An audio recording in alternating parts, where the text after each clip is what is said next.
इशूरा episode 10 की शुरुआत में हम नहीलो को देखते हैं जो कि अपने रास्ते में आने वाली हर चीज को तबाह करते हुए जा रही होती है। दूसरी तरफ हम मेज सिटी के लोगों को देखते हैं जो कि लीथिया के लोगों को मार रहे होते हैं। इसी क्योस में इलिया और किया भी लाना को ढूंढ रहे होते हैं, जिस दौरान इलिया सोच रही होती है कि आखिर यहाँ पर आग किस वजह से लगी होगी। तभी उन दोनों के सामने मेज सिटी के दो सोल्जर्स आ जाते हैं जो कि इलिया और किया को लीथिया का समझ रहे होते हैं। उनमें से एक इस वजह से उनके साथ कुछ बुरा करने के बारे में भी सोच रहा होता है। दूसरा कहता है कि ये दोनों सोल्जर्स नहीं हैं, तो हमें इनको कुछ नहीं कहना चाहिए। मगर पहले वाला गुस्से में कहता है कि लीथिया ने हमारे शहर को बर्बाद कर दिया है, इस वजह से मैं उनसे इस बात का बदला जरूर लूंगा। और वो दोनों इलिया और लीथिया की तरफ बढ़ने लगते हैं। इलिया किया से कहती है कि तुम कुछ भी मत करना, मैं इन दोनों से बात करती हूँ। तभी उनके पीछे शाल्क आ जाता है जो उन दोनों सोल्जर से कहता है, क्या तुम वाकई ही में इन दोनों लड़कियों को तंग करने वाले हो, वो भी ऐसे टाइम पर? अगर ऐसी बात है तो मैं भी इस चीज में शामिल जरूर होऊंगा। वो आदमी उसे गुस्से में कुछ कहने ही वाला होता है, मगर शाल्क बड़ी तेजी से आकर उन दोनों को मार डालता है। फिर वो उन दोनों से पूछता है कि तुम दोनों लड़कियां लीथिया से नहीं हो, तो आखिर तुम कौन हो? मगर वो दोनों उसकी इस बात का कोई जवाब नहीं देती।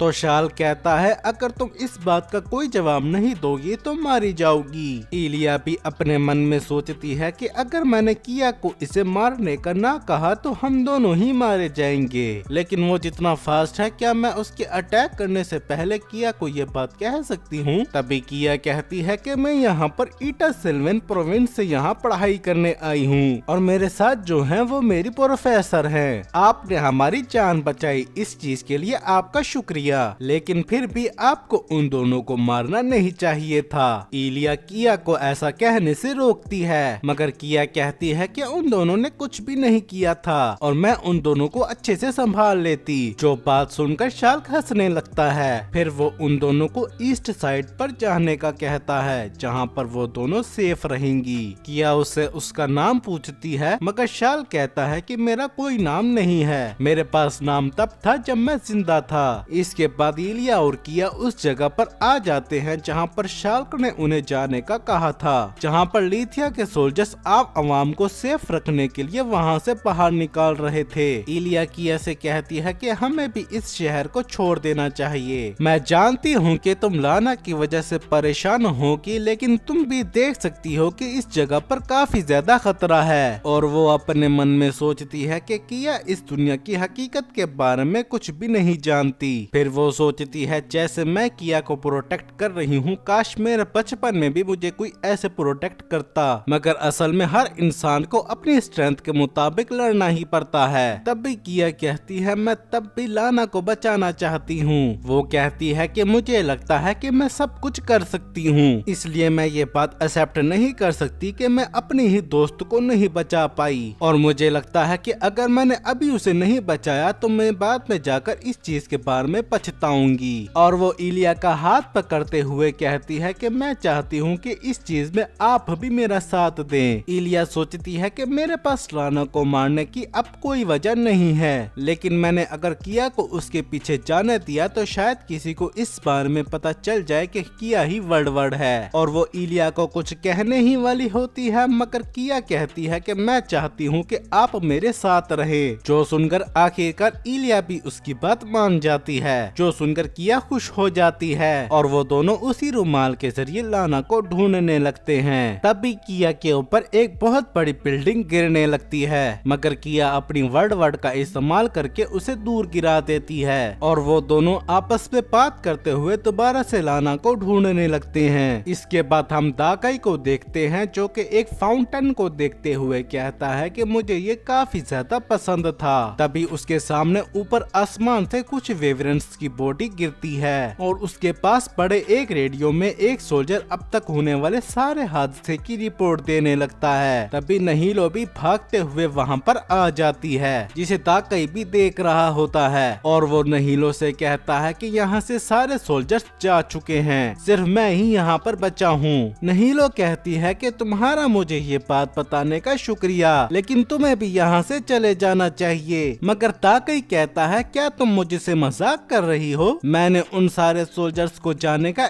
इसलिए कहा है ताकि वो मेरे रास्ते में ना आए। नहीलो कहती है अगर ऐसी बात है तो फिर ठीक है। ये कहते ही वो उसके ऊपर अटैक कर देती है, जिसे दाकई बच तो जाता है मगर उस अटैक की वजह से 7 वाली बिल्डिंग बीच में से कट जाती है। नहीलो उसके ऊपर अटैक करने के लिए आगे बढ़ती है मगर दाकई वहाँ से हट जाता है। दाकई सोचता है कि ये बिल्कुल वैसा ही है जैसा कि मैंने नाकान सिटी में देखा था। इस स्पाइडर के अंदर एक कोर है जिसने इसको जिंदा रखा हुआ है। नहीलो उसके ऊपर फिर से अटैक करती है और दाकई एक बार फिर से बच जाता है। दाकई सोचता है कि इसके अंदर जो भी है मुझे उसे मारना होगा और वो उसी की स्पाइडर वेन उठाकर वहाँ से भागने लगता है। नहीलो भी उसका पीछा करने लगती है। तभी दाकई पीछे मुड़कर नहीलो के आर्मर के पैर पर एक अटैक करता है, जिसका नहीलो पर कोई खास असर नहीं होता। नहीलो दाकई से कहती है कि तुम काफी अच्छे से लड़ पा रहे हो तलवारबाज, लेकिन तुम मुझे नहीं हरा सकते।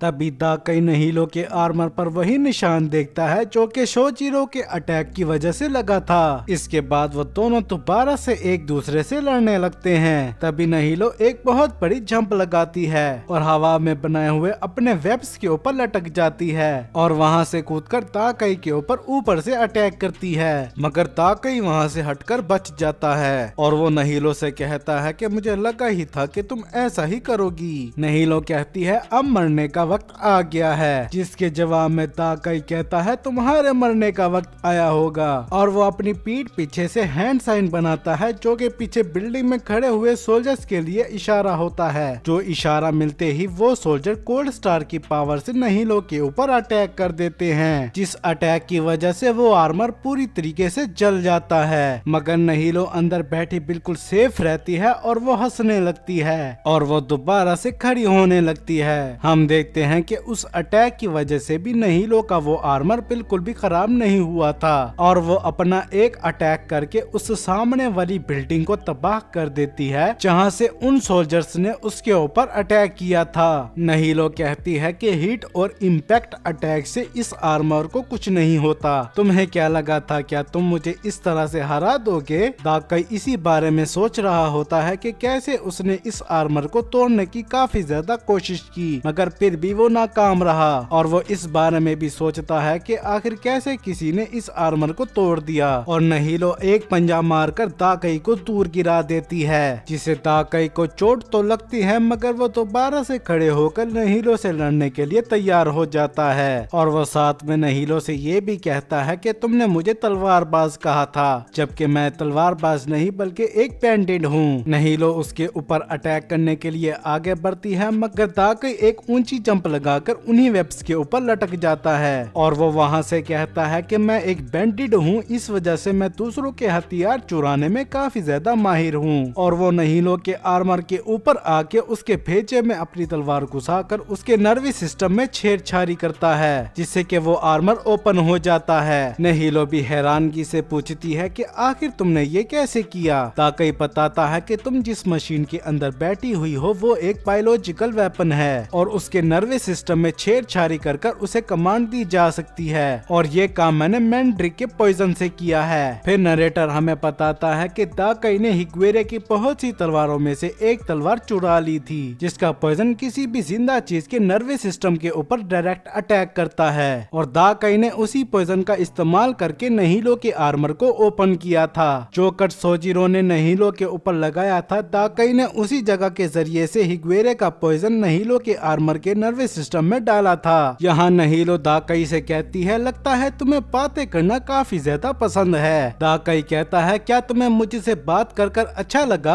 नहीलो उस आर्मर से अपने टेंटिकल्स निकालकर दाकई के ऊपर अटैक करती है मगर दाकई बड़ी तेजी से नहीलो का सर काट डालता है, जिससे कि नहीलो मर जाती है और उसका वो आर्मर भी शट डाउन होकर गिर जाता है। सीन शिफ्ट होता है और हम लाना को देखते हैं जो कि कहीं सीढ़ियां चढ़ते हुए जा रही होती है और वो साथ में ये भी सोचती है कि वर्ड ने हिग्वेरे को मार दिया, तो क्या यही वर्ड की पावर है? और वो उसी इमारत की खिड़की से शहर को चलते हुए देखती है और वो यही सब बातें सोचते हुए लड़खड़ाते हुए आखिरकार उस इमारत की छत के ऊपर पहुंच जाती है जहां पर कोल्ड स्टार वाला वेपन पड़ा हुआ था और वो उसे उठा लेती है। तभी इलिया और किया भी वहां पर आ जाती हैं। लाना कहती है कि ये शहर मॉन्स्टर से भरा हुआ है और मैं इस शहर को तबाह कर दूंगी। और वो अपने हाथ में मौजूद कोल्ड स्टार वाले वेपन को उस शहर की तरफ पॉइंट करती है और वो साथ में ये भी कहती है कि मुझे इस शहर को डिस्ट्रॉय करना ही होगा, वरना इस बैटल का कोई एंड नहीं होगा। इलिया उसे रोकने की कोशिश करती है, मगर लाना उस वेपन के जरिए उस शहर के ऊपर अटैक कर देती है। तभी किया उस अटैक को रुकने का कहती है, जिससे कि वो अटैक हवा में ही रुक जाता है। फिर वो उस अटैक को डिसअपियर होने का कहती है और वो अटैक हवा में ही डिसअपियर हो जाता है, जो देखकर लाना अपनी सारी उम्मीदें खो देती है और वो अपने घुटनों के बल गिर जाती है। मगर किया उसे संभालते हुए कहती है, मैं जानती हूँ कि तुम डरी हुई हो, इस वजह से तुम ठीक से सोच नहीं पा रही हो। फिर वो शहर पे लगी हुई आग को देखकर कहती है, क्या तुम इस वजह से डर रही हो? और वो साथ में इलिया से ये भी कहती है कि आप ही ने कहा था कि मेरी ताकत के जरिए मैं लोगों को खुश कर सकती हूँ। जो सुनकर इलिया समझ जाती है कि आखिर किया क्या करने वाली है और वो उसे ऐसा करने से रोकती है, मगर किया उसकी बात नहीं मानती और वो उस आग को बुझ जाने का कहती है, जिससे कि उस शहर में लगी सारी की सारी आग बुझ जाती है। जो देखकर इलिया और लाना काफी ज्यादा हैरान हो गए थे। किया लाना को संभालते हुए कहती है कि अब तुम्हें घबराने की कोई जरूरत नहीं है, मगर लाना उसे डरते हुए पीछे हट जाती है और वो कहती है कि आखिर तुम हो क्या।